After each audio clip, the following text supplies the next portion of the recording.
Students, हम chapter number 5 कर रहे थे और आगे जो है वो हम चैप्टर नंबर 5 की थ्योरी स्टार्ट कर रहे हैं जी।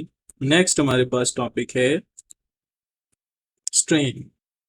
अब जब भी बॉडी के ऊपर आप स्ट्रेस लगाएंगे तो स्ट्रेस की वजह से उस बॉडी के अंदर जो है वो स्ट्रेन पैदा होगा। स्ट्रेन का मतलब बिगाड़ पैदा होगा। अब बिगाड़ जो होता है वो हम किस तरीके से देखते हैं, हम ये कंपैरिजन करते हैं कि पहले बॉडी की क्या कंडीशन थी और अब बॉडी की क्या कंडीशन बन चुकी है। ये रेशो या ये यानी फर्क जो है इसको हम स्ट्रेन कहते हैं। It is the fractional change produce in a body due to stress. Stress की वजह से जो फ्रैक्शनल चेंज आता है बॉडी में उसको हम कहते हैं जी स्ट्रेन। अच्छा, ये जो स्ट्रेन होती है उसका फार्मूला होता है change in measurement to the original. असल में स्ट्रेन जो है वो रेशो का नाम है और ये रेशो किसके दरमियान है कि जो मेजरमेंट में लेंथ में चेंज आई है, वॉल्यूम में चेंज आई है या शेप में चेंज आई है, उसको अगर आप ओरिजिनल मेजरमेंट या ओरिजिनल उसकी शेप, ओरिजिनल वॉल्यूम या ओरिजिनल लेंथ के साथ अगर रेशो ले लें तो ये आपके पास जो है वो स्ट्रेन बन जाती है।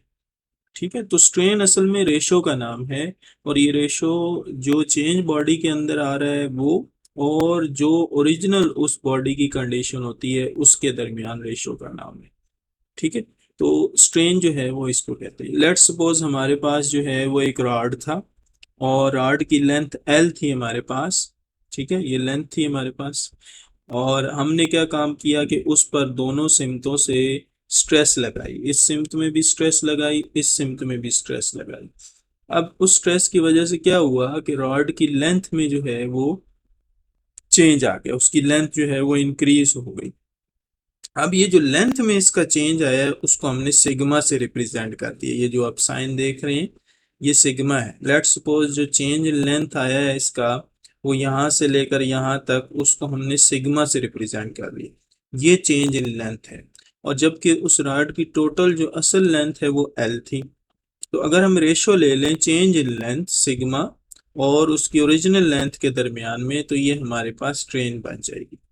अच्छा, यहाँ पे एक चीज का ध्यान रखना है कि कभी भी स्ट्रेन का कोई यूनिट नहीं होता। ठीक है, स्ट्रेस का तो यूनिट होता है न्यूटन पर मीटर स्क्वायर, लेकिन स्ट्रेन का हमारे पास कोई यूनिट नहीं होता। क्यों नहीं होता? उसकी वजह ये होती है कि ऊपर भी यूनिट अगर मीटर आ रहा है तो चेंज इन लेंथ भी मीटर में ही होगी और जो ओरिजिनल लेंथ है वो भी मीटर में ही होगी, तो दोनों यूनिट ऊपर नीचे से खत्म हो जाएंगे तो हमारे पास जो एक्चुअल यूनिट है वो कुछ भी नहीं होगा हमारे पास। तो स्ट्रेन का कोई यूनिट नहीं होता, ये आपने याद रखना है। तो स्ट्रेन क्या है? स्ट्रेन किसी बॉडी में आने वाली चेंज और उस बॉडी की ओरिजिनल पोजीशन के दरमियान रेशो का नाम स्ट्रेन है। ठीक है जी। तो आगे हम नेक्स्ट स्ट्रेन की टाइप्स पढ़ेंगे। टाइप्स ऑफ स्ट्रेन है। तो टाइप्स ऑफ स्ट्रेन में सबसे पहली जो टाइप है, हम तीन किस्म की टाइप्स यहाँ पे पढ़ेंगे और सबसे पहली जो टाइप है वो हमारे पास है जी लॉन्गिट्यूडनल स्ट्रेन, दूसरी है वॉल्यूमेट्रिक स्ट्रेन और तीसरी है शेयरिंग स्ट्रेन। तो सबसे पहले लॉन्गिट्यूडनल स्ट्रेन है। It is the change in length per unit length of the body.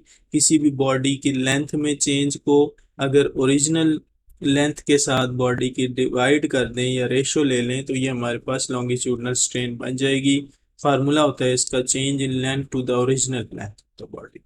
यानी बॉडी की जो लेंथ में चेंज आता है उसको, यानी थोड़ा जितना भी चेंज आता है, अगर लेट्स सपोज 6 मीटर की एक बॉडी है लेंथ में और हम जब उसको खींचते हैं, फोर्स लगाते हैं, तो उसमें 1 मीटर का फर्क आ जाता है। उस 1 मीटर को अगर हम ओरिजिनल लेंथ के साथ यानी कि 6 के साथ डिवाइड कर देंगे तो ये हमारे पास लॉन्गिट्यूडनल स्ट्रेन की वैल्यू आ जाएगी। ठीक है, चेंज इन लेंथ को हमने डेल्टा एल से रिप्रेजेंट कर दिया यहाँ पे और ओरिजिनल लेंथ को हमने एल से रिप्रेजेंट कर दिया। नेक्स्ट दूसरी टाइप है वॉल्यूमेट्रिक स्ट्रेन। वॉल्यूमेट्रिक स्ट्रेन क्या है? ये चेंज इन वॉल्यूम को अगर ओरिजिनल वॉल्यूम के साथ आप डिवाइड कर देंगे तो आपके पास वॉल्यूमेट्रिक स्ट्रेन आ जाएगा। ठीक है जी। तो it is the change in volume per unit volume of the body. Let's suppose ये हमारे पास एक बॉडी थी, उस पर बहुत सारी सिमतों से हमने क्या है स्ट्रेस लगाई है जिसकी वजह से उसका वॉल्यूम चेंज हो गया। अब ये जो वॉल्यूम में जितना चेंज आया है इस बॉडी की, उसको अगर हम टोटल वॉल्यूम के साथ डिवाइड कर देंगे या ओरिजिनल वॉल्यूम के साथ इसकी बॉडी की जो पहले था उससे डिवाइड कर देंगे तो आपके पास ये वॉल्यूमेट्रिक स्ट्रेन बन जाएगा। तो change in volume to the original volume, ये इस रेशियो को हम कहते हैं जी वॉल्यूमेट्रिक स्ट्रेन। ठीक है, चेंज इन वॉल्यूम को डेल्टा वी से रिप्रेजेंट किया, ओरिजिनल वॉल्यूम को वी से रिप्रेजेंट किया। नेक्स्ट हमारे पास शेयरिंग स्ट्रेन है। Shearing strain inclines the shape of the body to some angle. जब भी शेयरिंग स्ट्रेन पैदा होती है, याद रखिए, तो उस सूरत में बॉडी के जो साइड्स के एंगल्स हैं वो चेंज हो जाते हैं। लेट्स सपोज अब यहाँ पे इस डायग्राम में अगर देखें तो ये इसकी लेंथ और विड्थ वगैरह थी, हमने क्या किया, इस पर मुख्तलिफ सिमतों से फोर्स लगाना शुरू कर दी, इस सिमत में, इस सिमत में, इस सिमत में, इस सिमत में। तो उससे क्या हुआ कि इसकी टोटल जो एंगल्स थे साइडों के वो चेंज हो गए। पहले तमाम एंगल अगर 90 डिग्री के बन रहे थे, ठीक है, तो लेकिन अब जो है वो एंगल चेंज होकर 75 डिग्री या इवन के मज़ीद कम भी हो सकते हैं, वो बन जाएंगे। तो जब भी शेयरिंग स्ट्रेन पैदा होती है तो उसमें हमेशा जो है वो उस बॉडी की जो एंगल्स होते हैं उसमें चेंज आता है। ठीक है जी, तो इसको हम थीटा से रिप्रेजेंट कर देते हैं। नेक्स्ट हमारे पास है हुक्स लॉ, बहुत इंपॉर्टेंट है, ठीक है, पेपर में भी आता है अक्सर। हुक्स लॉ ये कहता है, हुक्स लॉ को समझने से पहले हम ज़रा ये देखेंगे कि जब आप किसी मटेरियल के ऊपर स्ट्रेस लगाते हैं तो वो किन स्टेजेस से गुजरता है। सबसे पहले तो जब आप बॉडी पे स्ट्रेस लगाते हैं और वो बॉडी टूटती नहीं है, उस हद तक उसको इलास्टिक रीजन या इलास्टिक लिमिट कहते हैं। यानी आप इलास्टिक लिमिट तक अगर बॉडी को खींच रहे हैं और खींच कर छोड़ रहे हैं तो बॉडी अपनी असली हालत में वापस आ जाएगी। तो ये जो लिमिट है, यानी जिस लिमिट तक आप बॉडी को खींच कर छोड़ें और वो दोबारा अपनी असली हालत में वापस आ जाए, उस लिमिट को हम इलास्टिक लिमिट कहते हैं। अच्छा, इलास्टिक लिमिट के बाद दूसरी लिमिट मजीद, अगर लेट सपोज आप इलास्टिक लिमिट से आगे बढ़ गए हैं और मजीद स्ट्रेस लगाई जा रहे हैं बॉडी के ऊपर, तो वो बॉडी दूसरे रीजन के अंदर लाई करना शुरू कर देगी और दूसरे रीजन को हम कहते हैं प्लास्टिक रीजन या प्लास्टिक लिमिट। अब प्लास्टिक लिमिट में ये होता है कि आप बॉडी को जब प्लास्टिक लिमिट में पहुंचा देते हैं स्ट्रेस लगा के, तो अब प्लास्टिक रीजन में जब बॉडी पहुंच जाती है तो बॉडी को अगर छोड़ भी दें, फोर्स हटा भी दें, तो बॉडी अपनी ओरिजिनल हालत में वापस नहीं आती। ठीक है, क्यों? क्योंकि अब वो इलास्टिक लिमिट से आगे जा चुकी है। तो इस लिमिट को हम कहते हैं जी प्लास्टिक लिमिट या प्लास्टिक रीजन। प्लास्टिक रीजन में या प्लास्टिक लिमिट में बॉडी को अगर पकड़ के छोड़ेंगे तो वो दोबारा अपनी असली हालत में वापस नहीं आएगी। आखिरी जो पॉइंट होता है ना, ये जो क्रॉस सा आपको नजर आ रहा है, ये वो पॉइंट होता है जहाँ पे बॉडी टूट जाती है और इस पॉइंट को हम कहते हैं जी इस पॉइंट को हम ब्रेकिंग पॉइंट कहते हैं। यानी इस पॉइंट के ऊपर आकर बॉडी मुख्तलिफ हिस्सों में टूट जाती है।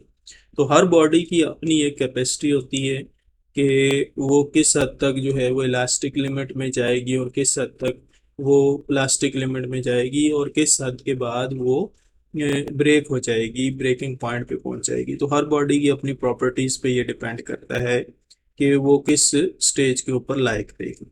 तो हुक्स लॉ ये कहता है, हुक्स लॉ याद रखिएगा हमेशा ओबे होता है इस इलास्टिक रीजन के अंदर अंदर। इलास्टिक रीजन के अंदर आप देख रहे हैं कि जो कर्व है ये बिल्कुल यूं स्ट्रेट है। इसका इस स्ट्रेट कर्व का मतलब ये है कि जैसे जैसे आप ये देखें, एक तरफ स्ट्रेस बढ़ रही है, दूसरी तरफ स्ट्रेन बढ़ रही है। एक्स एक्सिस पे स्ट्रेन है, वाई एक्सिस पे स्ट्रेस है। तो ये जो सीधी लाइन होती है ना, ये इस चीज को शो कर रही होती है कि एक चीज बढ़ने के साथ साथ दूसरी चीज बढ़ती जा रही है। ठीक है, आप स्ट्रेस बढ़ाई जा रहे हैं तो स्ट्रेन भी उसके बिल्कुल डायरेक्टली प्रोपोर्शनली बढ़ती जा रही है। ठीक है, तो हुक्स लॉ ये कहता है within elastic limit, elastic limit के अंदर stress is directly proportional to strain. जो स्ट्रेस होता है वो स्ट्रेन के डायरेक्टली प्रोपोर्शनल होता है। यानी इसका मतलब ये है कि आप इलास्टिक लिमिट में अगर मौजूद हैं तो जितना आप स्ट्रेस लगाएंगे उतनी स्ट्रेन पैदा होगी। ठीक है, स्ट्रेस ज्यादा लगाएंगे तो स्ट्रेन भी ज्यादा पैदा होगी, स्ट्रेस कम लगाएंगे तो स्ट्रेन भी कम पैदा होगी। तो ये हुक्स लॉ है। और stress is directly proportional to strain. या अगर हम यहाँ पे थोड़ा सा इस स्ट्रेस को दोनों तरफ डिवाइड कर दें तो और लेट्स सपोज अब यहाँ पे डायरेक्टली प्रोपोर्शनल का साइन ख़त्म करते हैं तो हमारे पास बन जाएगा स्ट्रेस। डायरेक्टली प्रोपोर्शनल का अगर साइन ख़त्म करें तो इक्वल टू एक कांस्टेंट आ जाएगा, इसको हम कांस्टेंट ही ले लेते हैं, इज इक्वल टू स्ट्रेन। ठीक है जी।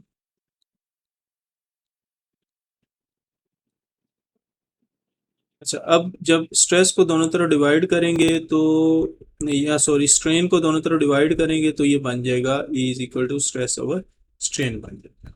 ठीक है, तो ये हुक्स लॉ है जो कि बहुत इंपॉर्टेंट भी है। ठीक है, तो आज की वीडियो में इतना ही है। हम इंशाल्लाह नेक्स्ट वीडियो में इस चैप्टर को मजीद आगे कंटिन्यू करेंगे। ओके जी, अल्लाह हाफिज़।